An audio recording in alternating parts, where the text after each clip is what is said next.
Olá, vamos agora dar início à nossa quarta aula da disciplina Física e Matemática e essa aula vai conter essencialmente dois assuntos.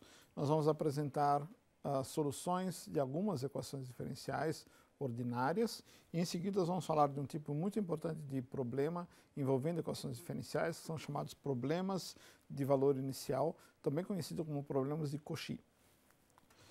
Esse é o plano do que nós vamos fazer. Nós vamos, primeiro, como eu disse, apresentar algumas soluções simples de equações diferenciais ordinárias, do qual faremos uso no futuro.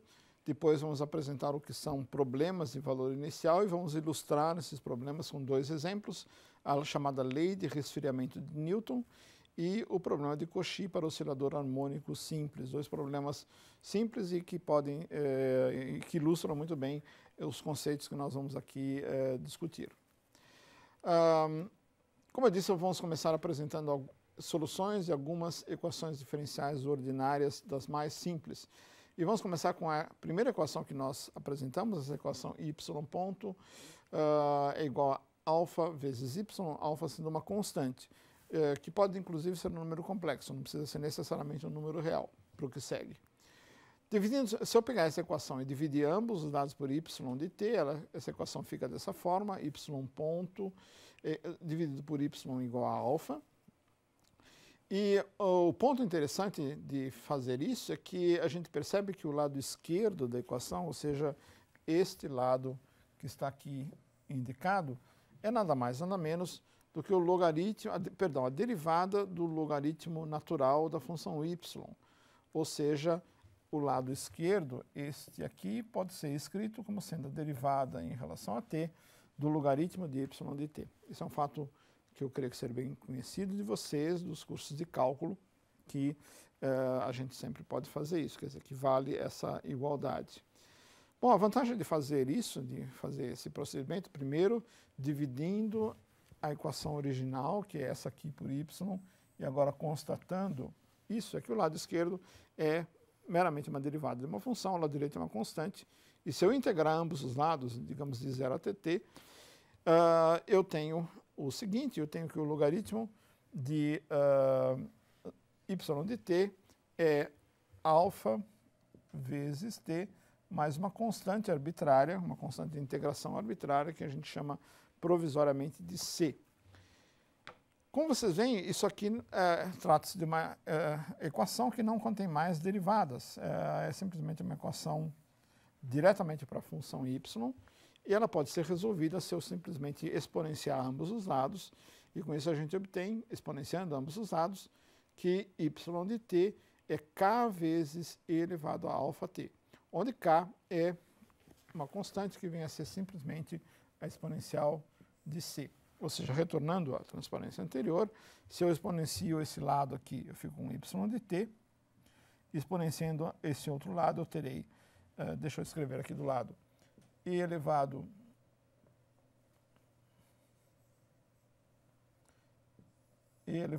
a alfa t mais c. E se eu chamar e elevado a c de k, a equação fica então finalmente dessa forma, como vocês aqui veem, e ela, como vocês veem, é a solução da nossa equação. Essa é a função, dentre todas as funções que há no mundo, que satisfaz aquela equação original, é esta equação aqui, ou seja, é a função cuja primeira derivada é alfa vezes a própria função. Agora, percebam que k, assim como c, é uma constante arbitrária. A gente tem, portanto, não uma, mas infinitas soluções. Observem que, como eu disse, essa função depende de y e de k. E se eu quiser fixar essa constante k, eu tenho que colocar mais alguma informação, mais algum requerimento à função y. Por exemplo, eu posso querer impor, e há muitos problemas em que isso é importante, que a função y, no instante de tempo t igual a zero, satisfaça uma equação desse tipo. Y de zero assuma um certo valor dado y0. Y0 é alguma constante que que é dado do problema, e eu desejo, numa situação dessas, encontrar uma solução da equação diferencial que adicionalmente assuma o valor y0 no instante de tempo t igual a zero. y0, como eu disse, é um dado do problema. E com isso, a solução completa se torna isso que vocês veem aqui, y de t é o kappa, que passou a ser agora y0, vezes e elevado a alfa t.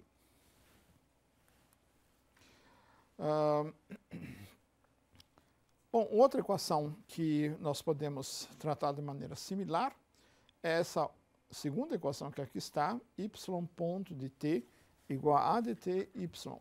Percebam que se trata de uma equação muito semelhante à anterior. A única diferença essencial é que esse coeficiente que aqui aparece, a, não é necessariamente constante, como antes, ela é uma função que pode depender do tempo. A gente costuma imaginar que essa função a seja contínua, mas isso não é muito relevante nessa discussão, nessa primeira discussão. E, pois bem, essa equação pode ser resolvida de uma maneira muito similar, idêntica à equação anterior, e sem muitas delongas, eu apresento a vocês a solução. Eu recomendo que vocês, como exercício, demonstrem isso, a saber que a solução da equação de cima é essa função que está escrita aqui, é uma constante k, igualmente uma indeterminada, mas e arbitrária, vezes a exponencial da integral de 0 a tt de a de s ds.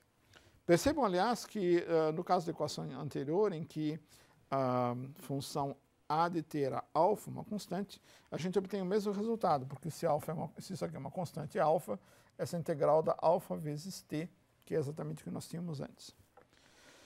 Pois bem, essa então é uma segunda equação que pode ser resolvida de uma maneira absolutamente similar à anterior. E como exercício eu sugiro a vocês provarem por conta própria que de fato essa expressão resolve a equação de cima, ou seja, essa equação que está aqui indicada. Mais um exercício que eu sugiro a vocês, esse é um pouquinho mais difícil, mas não muito, consiste em mostrar que a solução dessa equação linear e homogênea, linear de primeira ordem, mas não homogênea, que aqui está escrito, eu sou um pouquinho mais geral do que a anterior, porque ela contém este termo aqui, que faz dela uma equação não homogênea. Pois bem, o que nós sugerimos é vocês demonstrarem que a solução dessa equação é dada por essa expressão que aqui está,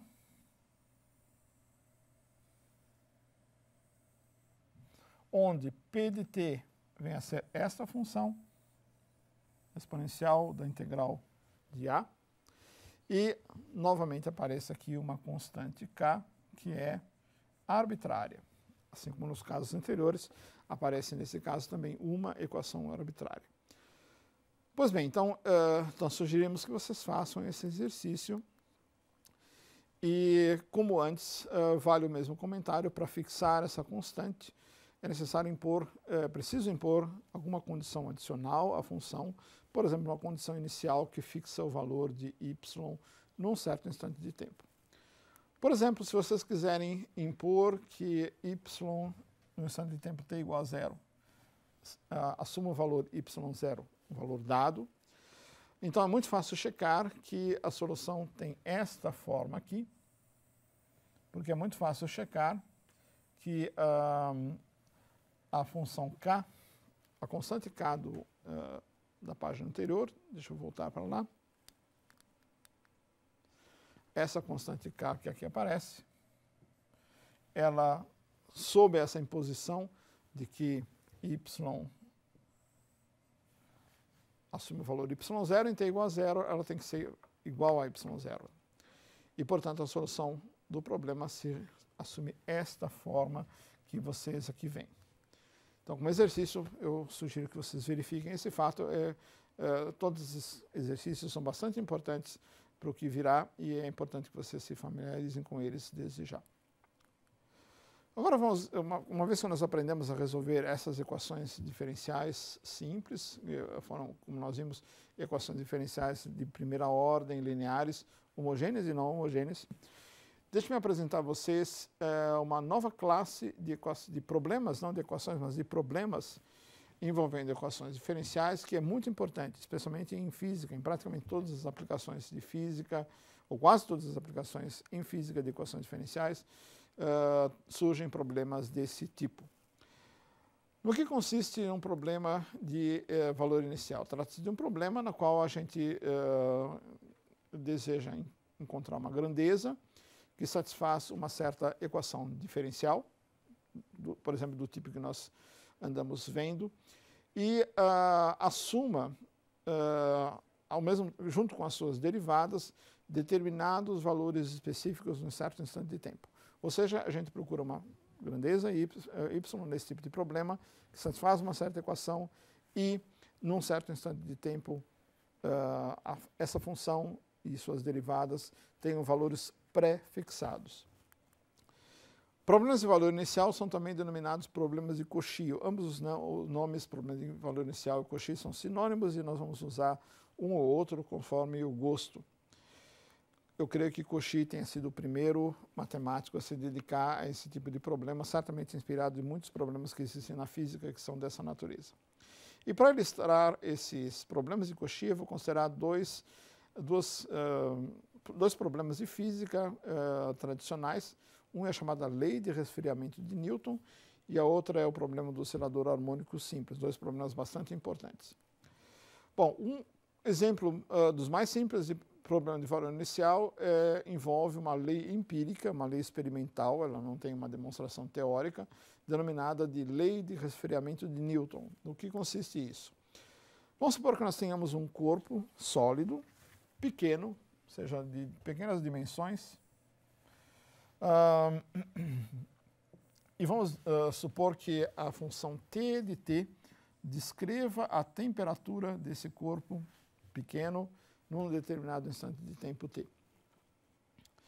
E vamos supor também que esse corpo não esteja isolado do mundo, ele esteja num ambiente onde a temperatura dominante seja, vamos dizer, T índice M. M se refere ao meio ambiente onde a temperatura, onde o corpo se encontra. Então, um corpo pequeno, digamos um copo, uma pedra, que se encontra num ambiente, por exemplo, no ar, e esse ambiente está numa temperatura fixa Tm. E vamos supor também que esse corpo pequeno, ele possa trocar calor com o meio ambiente. Como é que a temperatura evolui com o tempo se a temperatura inicial num determinado instante de tempo é, digamos, T0? Pois bem, segundo a lei de resfriamento de Newton, a equação diferencial que rege a evolução dessa temperatura, ou seja, a função t de t, é esta equação que aqui está. Ela diz essencialmente que t ponto, a derivada de t da temperatura em função do tempo, é uma constante menos k. K é um número positivo, portanto esse fator aqui é, em geral, negativo, vezes a diferença de temperatura em cada instante de tempo entre o corpo e o meio ambiente onde ele se encontra. Kappa, ou essa constante que aqui aparece, é uma constante em geral, ela não depende do tempo nem da temperatura, uma boa aproximação, e ela é uma característica tanto do corpo quanto do meio onde ele se encontra. Na realidade, essa constante descreve o quão facilmente calor é trocado entre o corpo e o meio. Se o meio troca calor com o corpo muito rapidamente, então kappa assume um valor grande. Se a troca de calor é difícil, então kappa assume um valor pequeno. Então essa é a equação diferencial que expressa uma lei física, a lei de resfriamento de Newton. Vocês veem que aqui temos um reflexo daquilo que eu disse logo no começo desse curso, que equações diferenciais expressam leis físicas, e leis físicas são expressas em termos de equações diferenciais. Aqui está mais um exemplo. Isso aqui é uma equação diferencial, que vocês claramente verificam se trata de uma equação diferencial linear, não homogênea, caso o Tm seja não nulo, e de primeira ordem. E essa equação expressa essa lei experimental, empírica, que é chamada de lei de Newton. Lei do resfriamento de Newton. Então, a questão que se coloca é a seguinte: suponha que a temperatura do corpo no instante de tempo t igual a zero seja um certo T0, essa temperatura inicial do corpo. A pergunta é, qual a sua temperatura em um outro instante de tempo? E claramente se trata de um problema que a gente pode classificar como problema de Cauchy ou problema de valor inicial. A gente tem uma equação diferencial que rege um fenômeno físico e essa grandeza física que nós estamos interessados, que é a temperatura, ela assume um valor prefixado, T0, num certo instante de tempo que a gente convenciona aqui ser T igual a zero. Então o que a gente faz é procurar saber como resolver aquela equação, e nós, na verdade, já resolvemos essa equação. Se vocês voltarem à equação 3, que, deixa eu voltar aqui um pouquinho, era a equação que regia esta aqui, a solução de uma equação diferencial desse tipo, linear, não homogênea, numa situação bastante geral, inclusive em que A e B são dependentes do tempo. Nós vimos que a solução geral era esta que está colocada aqui, y0 sendo o valor inicial de y. Bom, se vocês trocarem as coisas para nosso problema, y agora é a função t maiúsculo, a função a é menos kappa e b correspondente a menos kappa vezes tm, vocês facilmente constatam que, usando esta expressão que aqui está, que a solução do nosso problema desta equação com essa condição inicial é essa função que está dada aqui. Basta simplesmente substituir. Ou seja, a temperatura como função do tempo é dada por essa expressão, tem uma constante aqui, uma outra constante que depende da diferença de temperaturas entre a temperatura inicial e a do meio, e aqui um decaimento exponencial com kappa. Como exercício, a gente pede para vocês provarem esse fato, é quase trivial, utilizando para isso a solução da equação 3, ou simplesmente verificar diretamente que isso daí é a solução do problema. E nós pedimos também que vocês façam alguns exercícios para estudar propriedades dessa equação que aqui está.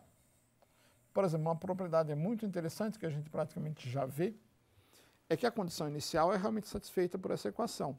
A condição inicial é que em t igual a zero, a solução seja t0. E de fato é assim, porque em t igual a zero, isso aqui vale 1, e aí esse termo tm cancela com esse outro termo, esse aqui cancela com esse, em t igual a zero, sobra só o t0. Então, a condição inicial é satisfeita. Outra coisa muito interessante é verificar o que acontece quando o tempo vai para o infinito. Ou seja, se a gente espera bastante tempo, desde o instante inicial, onde a temperatura era T0, o que acontece com a troca de calor entre o corpo e o meio ambiente. Bom, se vocês fazem t indo para o infinito, este fator aqui vai a zero, ele leva, portanto, esse fator todo aqui para zero, sobra apenas esse.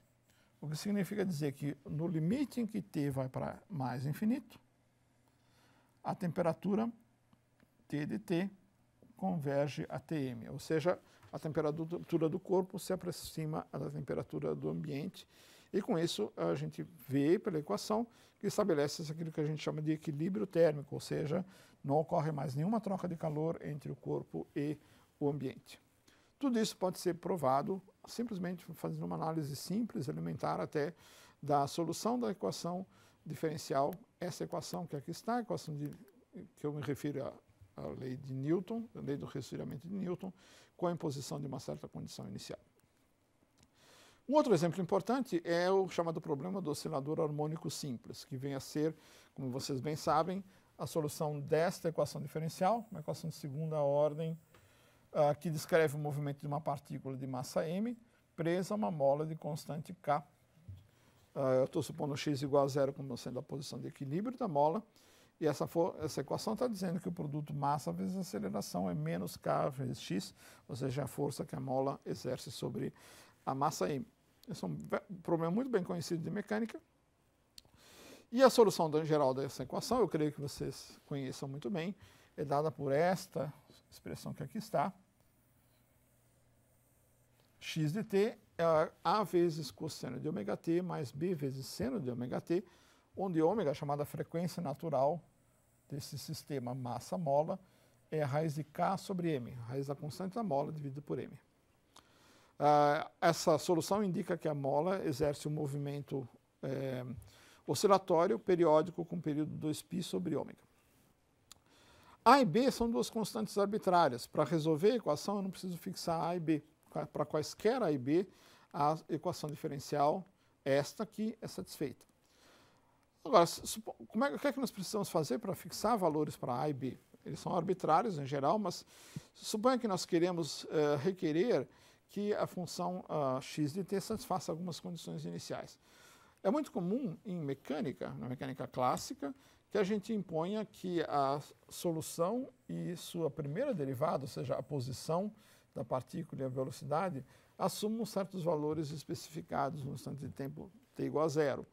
Por exemplo, a gente pode querer impor que a posição inicial da massa seja x0 e a sua velocidade inicial seja um certo v0, grandezas dadas. x0 e v0 são, portanto, a posição inicial e a velocidade inicial. Com essa imposição, o nosso problema original de resolver aquela equação de movimento se torna um problema de valor inicial. E é muito fácil de verificar, e nós sugerimos vocês fazerem como exercício, certamente já viram isso em algum curso de mecânica, é que com essas imposições a constante A é x0 e a constante B é v0 sobre ômega 0. E com isso a solução completa do problema de valor inicial daquele sistema massa-mola, com a imposição dessas condições iniciais que fixam posição e velocidade inicial, é esta função que vocês veem aqui, que representa uma oscilação com frequência 2π sobre ômega, e a amplitude da oscilação vocês podem inferir desses coeficientes que são x0, multiplicando por cosseno de ômega t, e v0 sobre ômega, multiplicando por seno de ômega t.